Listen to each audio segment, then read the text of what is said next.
உங்கள் ஜாதகத்தில் எந்தெந்த மாதிரி தோஷங்கள் இருக்குது அப்படிங்கிறத பற்றி நம்ம இந்த பதிவில் பார்க்க போகிறோம். பொதுவாகவே தோஷம் அப்படின்னாலே எல்லாத்துக்குள்ளே ஒரு பயம் வரும். அந்த பயத்தில் நம்ம என்ன செய்யணும் தெரியாமல் நிறையா போய் ஒரு மன உளைச்சலுக்கு ஆளாகக்கூடிய நிறைய பேர் இருக்காங்க. அப்போ ஃபஸ்ட்டு உங்கள் ஜாதகத்தில் முதல்ல நீங்கள் என்னென்ன தோஷங்கள் அமைப்பு இருக்குது, அது எந்த கிரக சம்மந்தப்படுது, எந்த லக்ன பாவகம் சம்மந்தப்படுதுங்கிறத நம்ம இந்த பதிவில் பார்ப்போம். லக்ன பாவகம், அதாவது பிறந்த குழந்தை பிறக்குது. இப்போ பிறக்கிறப்பே பாருங்கள், ஒவ்வொரு குழந்தைகள் ஒரு தோஷத்தில் தான் பிறக்கும். அப்போ பிரபலாஷ்ட தோஷங்கிற ஒரு அமைப்பு இருக்குது. அந்த குழந்தை பிறந்தோடனே பாருங்கள், நம்ம ஜாதகம் பார்க்க போகிறப்ப 1.25 வயசு வரைக்கும் நம்ம எதுவுமே பண்ண முடியாது. அது 1.25 வயசுக்கு அப்புறம் தான் ஜாதகத்தில் பிறந்தவங்களுக்கு இந்த மாதிரி தோஷம் உள்ளவங்களுக்கு நாம் என்ன சொல்கிறோம், தத்து கொடுத்து வாங்க சொல்கிறோம். அதுவும் கூட உங்கள் ஊரில் இருக்கக்கூடிய கிருஷ்ணன் கோயிலில் போய் கருப்பட்டி தவிடு கொடுத்து தத்து கொடுத்து வாங்க சொல்கிறோம்.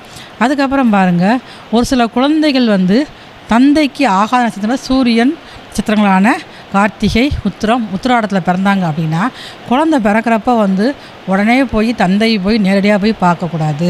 அப்போ என்ன செய்யணும் அப்படின்னு கேட்டால், அந்த நேரத்தில் நமக்கு ஃபோன் பண்ணி கேட்பாங்க, மேடம் இந்த மாதிரி சொல்லுங்கள் என்ன செய்யலாம் அப்படிங்கிற மாதிரி. அப்படி சொல்கிறப்ப நாம் என்ன சொல்லணும்னா, ஒரு குழந்தை தந்தைக்கு ஆகாத நட்சத்திரமான சூரியன் நட்சத்திரமான கார்த்திகை, உத்திராடத்தில் பிறந்தது அப்படின்னா உடனே அந்த குழந்தைய ஒரு தட்டில் ஒரு தாம்பாளம், சில்வர் தாம்பாளம் வாங்கி அது நிறையா நல்லெண்ணெய் ஊற்றி அந்த எண்ணெயில் தான் அந்த குழந்தையோட முகத்தை பார்க்கணும். தந்தை அப்படி பார்க்குறப்ப தோஷம் எதுவுமே வராது. அதுக்கப்புறம் அந்த குழந்தைய தூக்கி கொஞ்சம்லாம் எல்லாமே செய்யலாம்.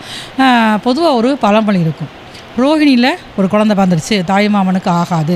ஏன்னா ரோஹிணியில் தான் கிருஷ்ணர் அவதாரம் பண்ணார். அது கூட 8வது குழந்தையாக பிறந்து அவதாரம் எடுத்து தாய்மாமனையே அவர் தான் வதம் செஞ்சு கொண்டார் அப்படிங்கிறது ஒரு புராண கதை இருக்குது. அப்போ இதனால் ரோஹிணினாலே எல்லாருமே ஒரு பயம் கொடுக்கும்.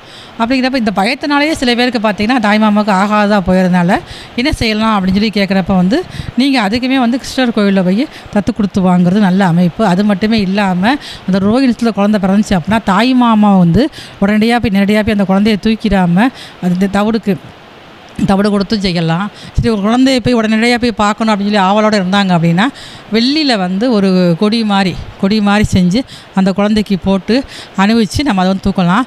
அப்புறமா பார்த்துங்க, ஒரு தாம்பாளத்தில் நல்லெண்ணெய் ஊற்றி அதில் முகம் பார்த்து அதுவும் செய்யலாம். இந்த 2 பரிகாரம் செஞ்சுட்டு கூட நம்ம குழந்தைய பார்த்துக்கலாம்.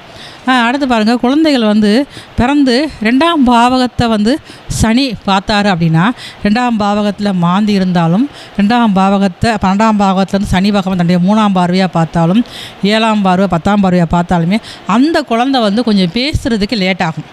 இதுவும் ஒரு வாக்கு தோஷம் உள்ள ஜாதகம்தான். அப்போ உங்கள் குழந்தைக்கு அந்த மாதிரி கொஞ்சம் பேசுகிறதுக்கு லேட் ஆகுது அப்படின்னு சொல்லி தெரிஞ்சது அப்படின்னா நீங்கள் உடனே சனியை பார்த்தீங்கன்னா உங்களுக்கு தெரியும். இல்லை உங்களுக்கு ஜாதத்தையே பார்க்க தெரியுது அப்படின்னாலுமே பக்கத்தில் சோசியர்கிட்ட கேட்டு அதுக்கு என்ன செய்யலாம் அப்படிங்கிற அமைப்புன்னு பார்த்தீங்கன்னா அதற்குண்டான பரிகாரமாக வாய் பேசாத குழந்தைகளுக்கு உங்களால் முடிந்த அளவுக்கு ஏதாவது உணவுப் பொருட்கள், ஏன்னா உணவுப் பொருள் அப்படிங்கிறது ரொம்ப நல்லது. உணவுப் பொருளாக நீங்கள் வாங்கி நீங்கள் கொடுத்தீங்க அப்படின்னா உங்களுடைய குழந்தைகள் நாளடைவில் பேச ஆரம்பிப்பாங்க. அது மட்டுமே இல்லாமல் மலர் மருத்துவம் அப்படிங்கிறது மிகவும் சிறந்ததாக இருக்குது. இப்போ இந்த கொஞ்சம் லேட்டாக தாமதமாக பேசக்கூடிய குழந்தைகளுக்கு இந்த மாதிரி மலர் மருத்துவம் மூலமாகவும் சனியோட தோஷத்தை போக்க முடியும். 4ஆம் பாவகத்தை பார்த்திங்கன்னா உங்களுக்கு 4ஆம் பாவகத்தை ஏதாவது தோஷங்கள், ராகுவோ இல்லைன்னா ஒரு கேதுவோ இல்லைன்னா சனி, இந்த மாதிரி இயற்கை பாவகிரகங்கள் இருந்தாங்கன்னா அவங்களுடைய உடல்ஸ்தானமும் சுகஸ்தானமும் பாதிக்கப்படும். திருமண வயது வந்தவட்டும் கூட அவங்களுக்கு திருமணத்துக்கு உண்டான எண்ணங்கள் இல்லாமல் இருக்கும். முறை தவறிய உணர்வுகளுக்கு ஆட்படுவாங்க. அந்த மாதிரி ஒரு ஃப்ரெண்ட்ஷிப் ஏற்படக்கூடும். இது இந்த தோஷத்துக்கு போக்கக்கூடியது. உங்கள் லக்கணத்தில் 4ஆம் பாவகத்தில் எந்த கிரகம் இருக்கா சொல்லி பார்த்தீங்கன்னா அந்த கிரகத்துக்கு உண்டான வழிபாடு தெய்வங்கள் பண்ணுறப்ப உங்களுக்கு அந்த தெய்வத்தை எடுத்து நீங்கள் அந்த வழிபாடு முறையில் பண்ணுறப்ப அந்த தோஷங்கள் உங்களுக்கு உடனடியாக சரியாகும். 4ஆம் பாவகத்தில் பாருங்கள், மாந்தி இருந்தால் அது மனை தோஷம் அப்படிம்பாங்க. அந்த மனை தோஷம் இருக்கிறப்ப அவங்க அந்த வீட்டில் நிம்மதியாகவே தூங்கவே முடியாது. எவ்வளவு தான் பெரிய லக்ஸரியான வீடு கட்டினாலும் சரி, ஒரு ஆடம்பரமான ஒரு மாளிகையாக இருந்தாலுமே தூக்கங்கிறது அந்த வீட்டில் வரவே செய்யாது. தூங்குறப்ப பார்த்திங்கன்னா ஏதாவது தேவையில்லாத ஒரு அமானுஷியமான ஒரு கனர்வுகளாக வர்ற மாதிரியே இருக்கும். நம்ம கேட்டோம்னா ஆமாம் அப்படி தான் இருப்பாங்க. 4ஆம் இடத்துல மாந்தி, ராகு, கேது, ராகு இல்லைன்னா இயற்கை பாவகர்கள் இருந்தால் அப்படின்னாலே அந்த வீட்டில் பக்கத்தில் உக்கர தெய்வங்களுடைய நடமாட்டம் அமைப்புகள் இருக்கும். 5ஆம் பாவகம் 5ஆம் பாவகத்தில் சூரியன் இருந்தாலுமே புத்திர தோஷத்தை கொடுக்கக்கூடியது. 5ஆம் பாவகத்தில் சனி இருந்தாருன்னா ஆனால் புத்திர பாவகத்தை கெடுக்க மாட்டார், லேட்டாக தாமதமாக கொடுப்பாரு. அப்போ அதுக்கு ஒரு பெரிய இதே கிடையாது உங்களுக்கு. அடுத்து 6ஆம் பாவகம். 6ஆம் பாவகத்தில் மாந்தி இல்லை வேறு ஏதாவது ஒரு கிரகங்கள் அமைப்பு இருந்தால் உங்களுக்கு வந்து தோல் வியாதிகளை கொடுப்பார். 6ஆம் பாகத்தில் குரு இருந்தார் இல்லைன்னா மாந்தி இருக்குது அப்படின்னா இனம் புரியாத ஒரு தோல் வியாதியில் கொடுப்பாரு. அதுக்கு என்ன ட்ரீட்மெண்ட் பார்த்துக்கிட்டே நம்ம வந்து இருப்போம், சரியாகாது உங்களுக்கு வந்து. 7ஆம் பாவகம் வந்து ரொம்ப ரொம்ப முக்கியமான பாவகம்.